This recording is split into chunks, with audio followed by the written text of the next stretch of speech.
The Finalmouse Ultralight X is certainly an insane mouse. Today we'll be going over all the things that Finalmouse did right, as well as some of the fatal flaws which prevent us from ultimately recommending this mouse.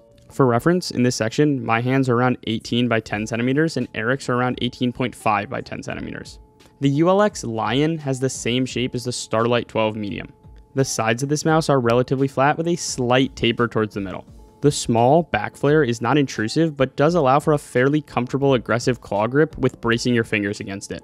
The Ultralight X flares out to sharp corners at the front, which creates some ring finger support for those who extend their fingers. However, the sharp corner combined with the non-captive button design may cause users who wrap their fingers around the corners to have some issues with the mouse.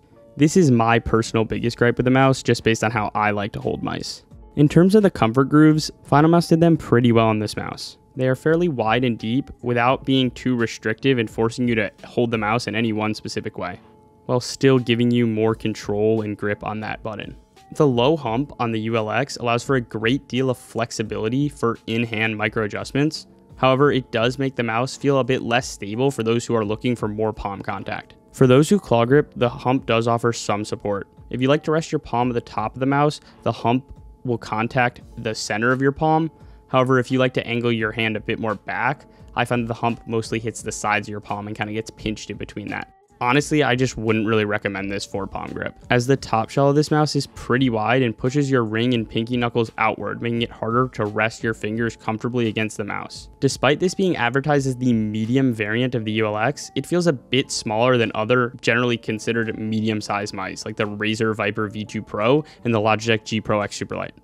I would say that this mouse lands more towards the upper end of small and the lower end of medium-sized mice. Compared to the G-Wolves HTX, the Ultralight X feels a bit larger. The HTX tapers more aggressively towards the middle, giving it a more narrow feel.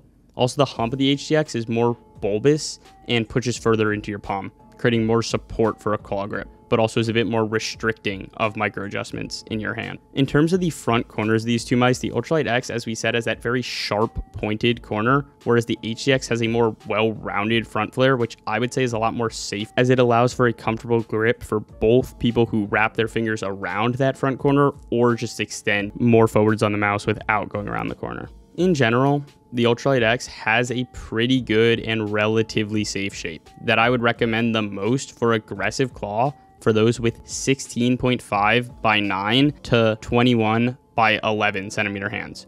Relaxed claw for those with 15 by 9 to 17.5 by 11 centimeter hands. Pincer claw for those with 17.5 by 9.5 to 21 by 11 hands. Knuckle claw for those with 17 by 8.5 all the way to 20 by 10.5 hands.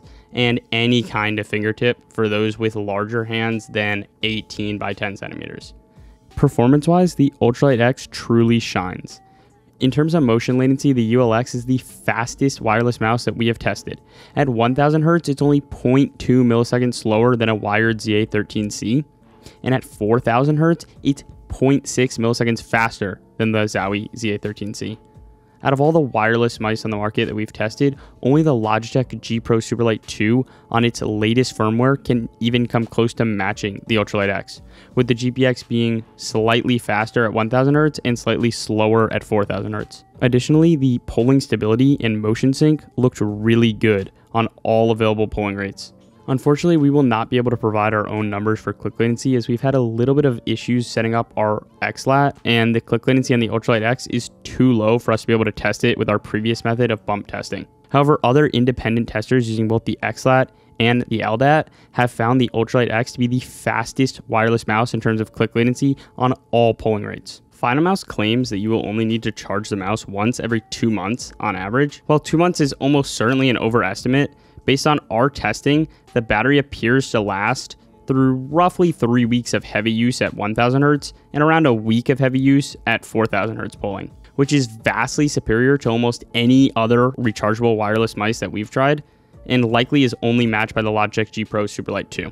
Weight is something that Finalmouse has always gotten right. At just 37 grams, the Ultralight X feels effortless to move around and practically weightless, even compared to mice like the G Pro Superlight. Additionally, the weight is quite well balanced and overall just feels really responsive and effortless to move. The main buttons on the ULX use binned Omron 20M switches. The clicks are both extremely light and decently tactile. They have minimal pre and post travel on all areas except for the very front tip where there is a bit more pre-travel. Overall, the clicks are very spammable and feel great. They're not quite on the level of some of the very best on the market, but they are pretty darn close to them. Additionally, the side buttons are very light and spammable.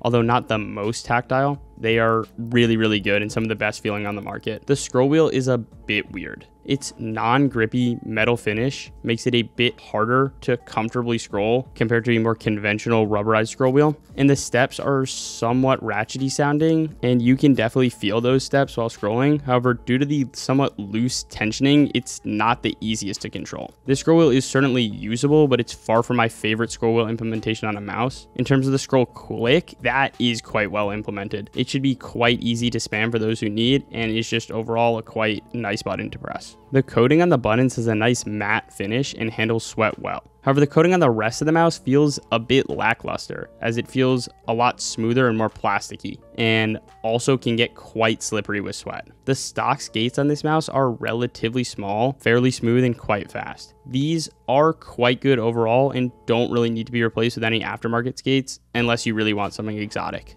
With all these amazing features, the ULX is starting to sound like a really good mouse. So what's holding it back?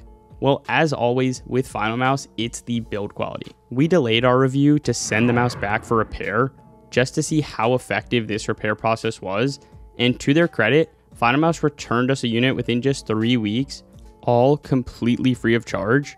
And after this repair, the sidewall separation and creaking issues were no longer noticeable in use. However, the non-QC related build quality issues still remained. First of all, the mouse feels rather flimsy and honestly somewhat cheap when you apply force in pretty much any direction other than its sides. However, this isn't the biggest deal, as most people won't be doing that to their mouse anyways. What is a major problem, however, is that the front right corner of the mouse feels very unstable and shifts around even under moderate pressure, which is more than realistic to happen in use. Now, from what I've heard, the large variant of the ULX does have better build quality, but we have not had a chance to verify this, so your mileage may vary depending on the size you end up getting. For Minecraft players looking to achieve high CPS on their mice, I would look elsewhere. The ULX has fairly high eager debounce, which limits the mouse to roughly 15 CPS. The light buttons do make the mouse feel quite nice to jitter on, but I would not recommend the ULX for butterfly or drag clicking just due to that debounce making it pretty much impossible. This mouse has been one of the hardest to place on our tier list out of all the ones we have tried so far. Feature-wise, the ULX should be an S tier mouse. However, the build quality issues really hold down the ULX, and for those reasons, the Finalmouse Ultralight X gets put in A tier on our tier list. In terms of value, the price tag of $190 of the ULX is a very tough pill to swallow. With other mice such as the Ninjutsu Sora V2 and the G-Wolves HTX approaching the weight within 4 grams of the ULX and having solid shells with vastly superior build quality for just half the price. And while the HTX and the Sora V2 do have very different shapes compared to the ULX, the WL Mouse Beast X shares a similar shape and weight to the Ultralight X and has superior build quality, all while coming in at way lower of a price point.